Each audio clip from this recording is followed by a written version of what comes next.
Actually, my parents. Yesterday, I was run over by a car driven by my mother-in-law and rushed to the hospital. After the surgery, while I was resting, my husband called. After you were taken away yesterday, the police came. I told them you were startled by the car and fell. But now they're saying someone saw Mom run you over. Summarizing my husband's excited rambling, it seems both my in-laws were taken to the police station. I was indeed injured by my mother-in-law driving the car yesterday. Yet, both the person who ran me over and my father-in-law, who was in the passenger seat, lied in their testimony. My husband had orchestrated it, making it seem like I fell and got injured. I was dumbfounded for a while. Hey! Are you listening? Anyway, you need to go and explain that it was just a fall. That's the first thing he says to me after I was rushed to the hospital? My anger reached its limit, and I decided to take revenge on my husband and in-laws. They must think I'll always do as they wish, but that won't happen. Then it struck me. Yes, this will surely prove I was run over by my mother-in-law. In pain, I reached for my phone again. My name is Emma, I'm 50 years old. Since marrying, I've been a homemaker. I met my husband, Hayden, in my 20s, a typical office romance. He was assigned to look after me when I joined the company. He wasn't particularly handsome or appealing to women. Naturally, I had no romantic feelings for him. I never saw him as more than a colleague, just diligently following his instructions every day. However, working together, he took a keen interest in me. I thought he was just happy to have a subordinate close to his age, but gradually realized it was more than that. Initially reluctant, I started feeling good about being flattered every day. Thinking back, I don't know what I saw in him. But I fell for his sweet talk, and we started dating. We worked together for a while, and about a year later, he proposed. Having no reason to refuse, I accepted. Convincing myself this was what life was about, I started a new chapter. At my husband's behest, I quit my job and, without discussion, started living at his parents' house. I had visited my in-laws a few times before marrying, but never imagined living with them. They were warm and welcoming on those few occasions, which reassured me. By that time, my father-in-law had retired, so I spent my days with them while my husband was at work. There was no sweet newlywed life. It was nothing like I had imagined. At first, they seemed somewhat considerate, but their attitude towards me changed over time. My mother-in-law's demands grew day by day, crushing my spirit. You're able to be a homemaker thanks to Hayden, so you better be perfect at housework. Whenever something slightly displeased her, she would eagerly scold me.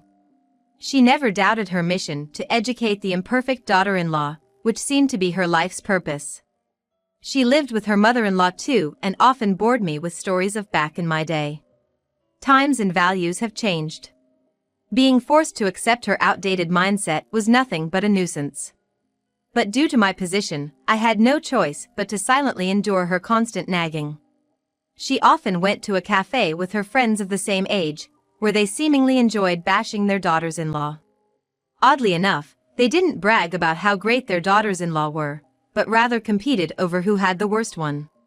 Hearing these stories made me wonder if I would end up like them, filling me with dread. As for my father-in-law, he wasn't exactly supportive either. Although he didn't antagonize me like my mother-in-law, he complained about my cooking almost daily. The seasoning is too strong today. Are you trying to get rid of the elderly quickly? His old-fashioned attitude, viewing women as inferior, was evident. Whenever the topic comes up, he keeps saying how women should be. That women should be considerate and assist men, or that they should understand things without being told. It's embarrassingly idealistic. I guess some people never change, always acting high and mighty no matter their age. My father-in-law doesn't exactly pick on me. He's more about boasting his beliefs to me, proud of his outdated thinking. He'll probably never realize his mistakes and just keep getting older like this. They're just like those unpleasant in-laws you see in dramas. I've tried discussing it with my husband several times, but he always gives vague responses. Instead, as our marriage has gotten longer, he started blaming me. My parents are elderly, you should be kinder to them. Isn't that what a daughter-in-law should do? Like father, like son. Following in his parents' footsteps, my husband also started to look down on and exploit me. He doesn't help with anything when he comes home, just sits there as if it's the most natural thing. Maybe things would have been different if we had kids, but we never had any. I went to the hospital for infertility treatments until my late 30s, but the dream never came true. Right after we got married, my in-laws were always pressuring me about when they would see a grandchild. It's not entirely my fault. Children are a blessing. It's ridiculous to think about having a baby just for my in-laws.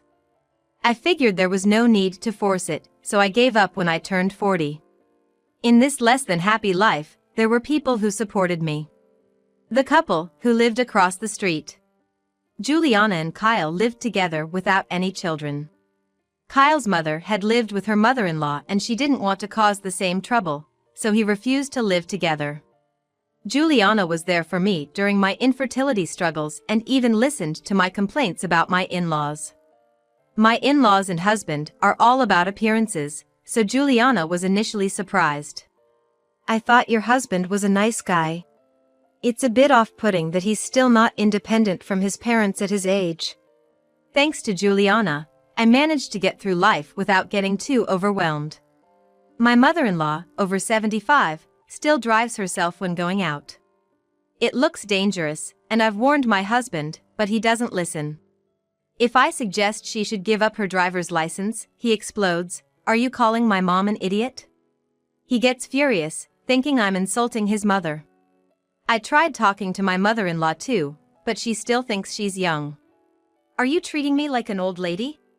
You're really unpleasant," she says, getting as angry as my husband. I was worried something terrible might happen, and it did, but not in the way I expected. That day, as usual, I walked to the nearby supermarket. Without a driver's license, walking is mostly how I get around. I thought about getting a license after starting a job, but I got married sooner than expected. When I discussed it with my husband, he was against it, saying, "I can drive, so you don't need it." On sale days, I end up with too much to carry, but there's no way I can ask my husband or mother-in-law for a ride. My husband, who used to happily offer a ride when we were younger, now just scoffs and refuses. I was carrying heavy bags and had just gotten back home when I noticed. The garage door was open. Did she say she was going out today? My mother-in-law hadn't mentioned anything when I left the house. Well, never mind, I thought, passing the garage to head to the front door, when suddenly a car roared out of the garage at high speed. "Oh!" It was the only silly thing I could utter in surprise. The next moment, the car hit me without slowing down. It threw me backward by the impact and groceries tumbled from my bags. In that position, my body slammed into the asphalt. Dazed, not understanding what happened, I felt a sharp pain in the back of my head from the impact. I couldn't get up. All I could do was lie there, looking up at the sky. How long had passed when I realized Juliana was looking down at me? "Hang in there! I've called an ambulance, everything's gonna be okay." Juliana's face, speaking to me, was pale and strained. I wondered if things had gotten that serious. A naive question crossed my mind. As I moved my aching head slightly, I could see blood flowing from it. Seeing this, I began to understand the gravity of my situation. I started to realize the seriousness of the situation. But there was nothing I could do, unable to move. Soon, I could hear the ambulance siren getting closer. "Just a little longer! They're almost here, hang on!" As I listened to Juliana's desperate encouragement, my head started to feel fuzzy. "No, no! Just a little longer!" Despite her words, I closed my eyes. When I opened them again, I was lying on a hospital bed. A tube 4 was connected to my hand, and I could see the fluid dripping continuously. Realizing I was saved, tears naturally flowed. Moving my head slightly brought sharp pain. It was no wonder, given the bleeding. "Ugh!" As I groaned in bed, a nurse rushed over. "You shouldn't move your head yet." I had many questions, but listened silently to the nurse's explanation. It had been one day since the accident. I was rushed to the hospital by the emergency team called by Juliana. After arriving, I underwent surgery to stitch up my head and survived. Juliana had stayed with me the whole time, and now she had returned home as it was past visiting hours.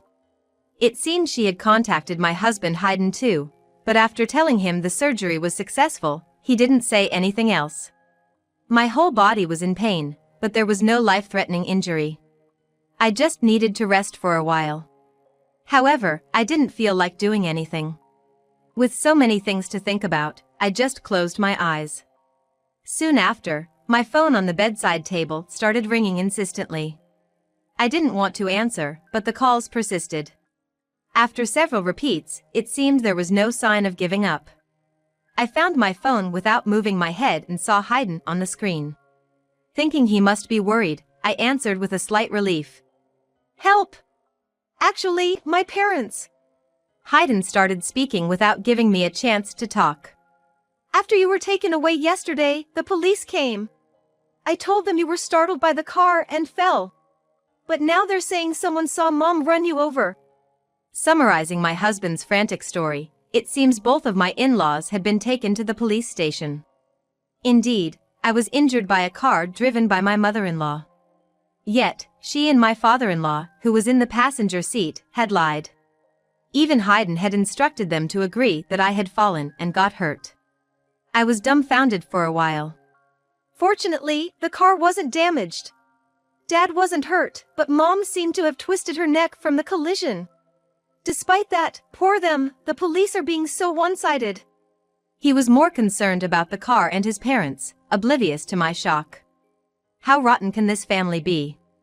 Since picking up the phone, has he said even one word of concern for me?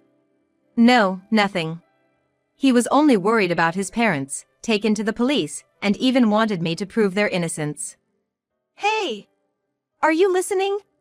Anyway, you need to go and explain it was just a fall. The number you have dialed is currently..."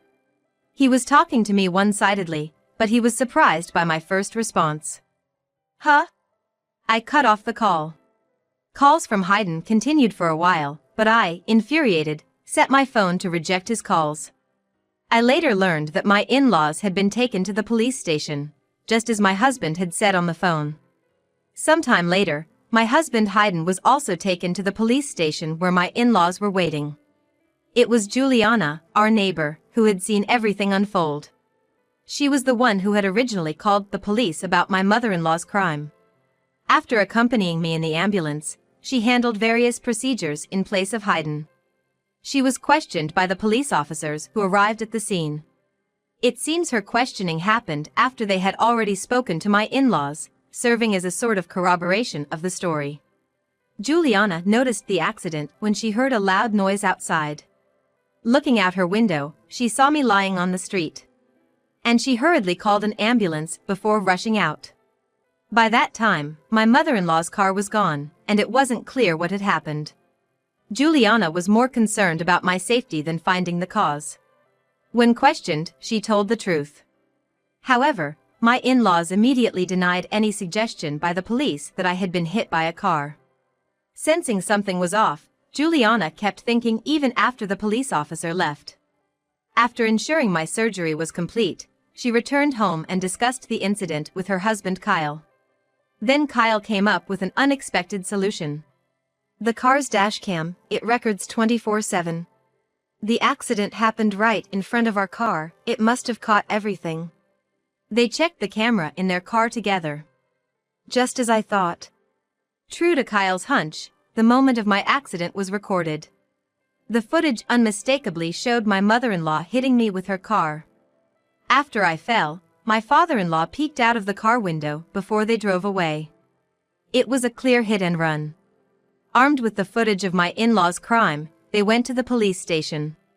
They were able to prove that I hadn't simply fallen and injured myself. The police, having heard from Juliana, immediately questioned my in-laws. Despite the video evidence, my in-laws were reluctant to admit their guilt. "That video is a setup. Someone is trying to frame me. Officer, please, you can't put an old lady like me in jail, right?" Both my mother-in-law and father-in-law were embarrassingly adamant in denying the crime. Eventually, my mother-in-law admitted guilt, claiming she was instructed to hide the truth by her son. Indeed, Hayden had told his parents to align their stories. But I questioned my mother-in-law's sanity for betraying her own son to save herself. My father-in-law, perhaps tired from the interrogation, admitted that he was in the passenger seat but had fled without helping me. When the police interrogated Hayden, he also struggled to admit his involvement. Then a detective came to my hospital room. "Your parents both say they were instructed by their son to cover up the accident. At first, they lied through their teeth, but this seems to be the truth." Perhaps feeling sorry for my ordeal, the detective spoke with evident regret. They inspected the car but found no major damage. If Hayden had repaired any damage to the car, it would have been considered evidence tampering. However, Hayden wisely decided against it. Since then, I haven't seen Hayden at all and have lost all affection for him. I told the detective about the phone call. He then said that at that time he had instructed his parents to keep their mouths shut. The detective sighed deeply after hearing this. "I don't know what to say. I can only imagine how you feel."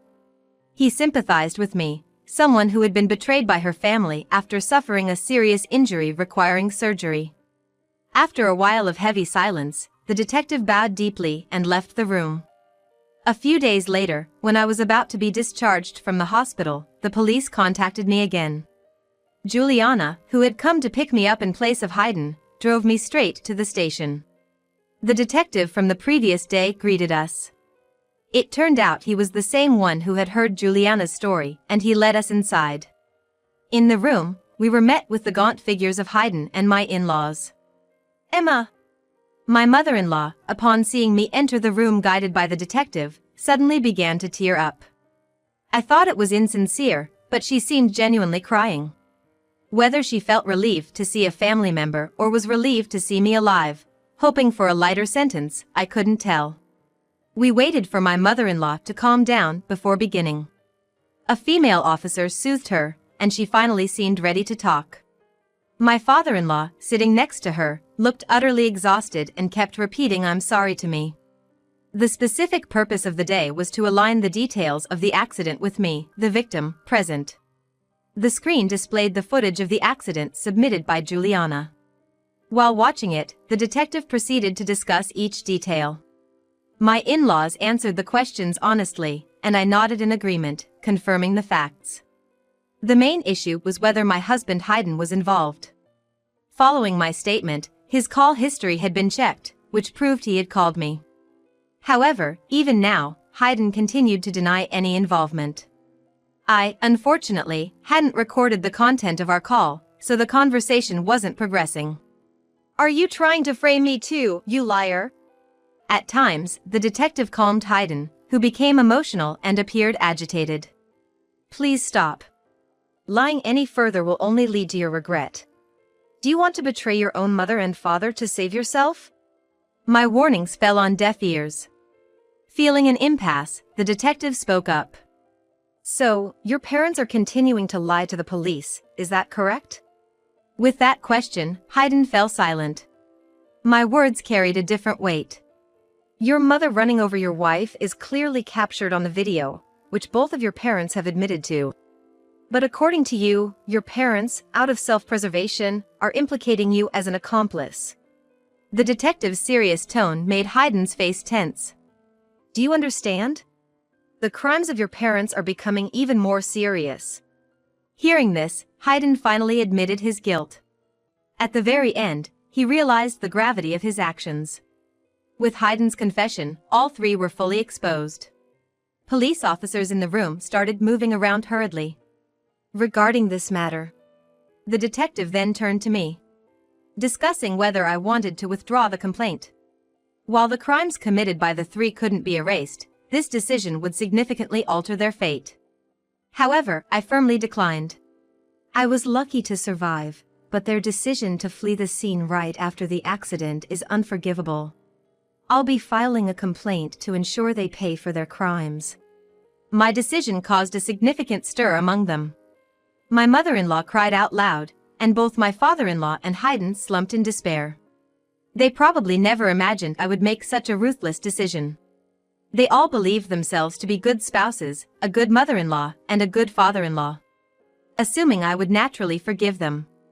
Had they handled the situation properly after the accident, it wouldn't have come to this. But my in-laws chose to protect themselves over my life. Haydn prioritized his parents' and public image over his wife's life. I want them to reflect on the gravity of their actions and duly pay for their crimes. I stood up silently and left the room. Accompanied by Juliana, I started the paperwork in a separate room. Living with my in-laws and Haydn for years. It would be a lie if I said that it doesn't hurt my heart. Above all, I was the one most hurt. Even if my physical injuries heal, this trauma will follow me for life. Despite not having done anything wrong, I felt far from relieved. By the time we left the police station, it was already dark. Juliana, thoughtful as always, invited me to a celebratory dinner for my discharge. I gratefully accepted her invitation and headed to Juliana's home. Warmly welcomed by Juliana and Kyle, we enjoyed a meal together. For the first time in a long while, I laughed. They treated me as usual, with care and kindness. Even though my in-laws and Haydn were no longer in my life, I was now on my own, with legal proceedings and other tasks ahead. It felt overwhelming. But at that moment, I chose to forget all that and genuinely enjoyed myself. The morning after that pleasant night, I decided to divorce Haydn. There was no need to keep tormenting myself. Haydn seemed a bit chastened by the whole ordeal, but I realized I couldn't love him anymore. I immediately contacted a lawyer and brought up the subject of divorce with Haydn. At first, he seemed surprised, but soon he agreed, seemingly understanding the situation. I couldn't bear to see Haydn's pathetic state any longer, so I left everything else to my lawyer. The three of them faced criminal charges, and in addition, they were ordered to pay me a settlement. Since the divorce was largely Haydn's fault, I received a significant amount in alimony.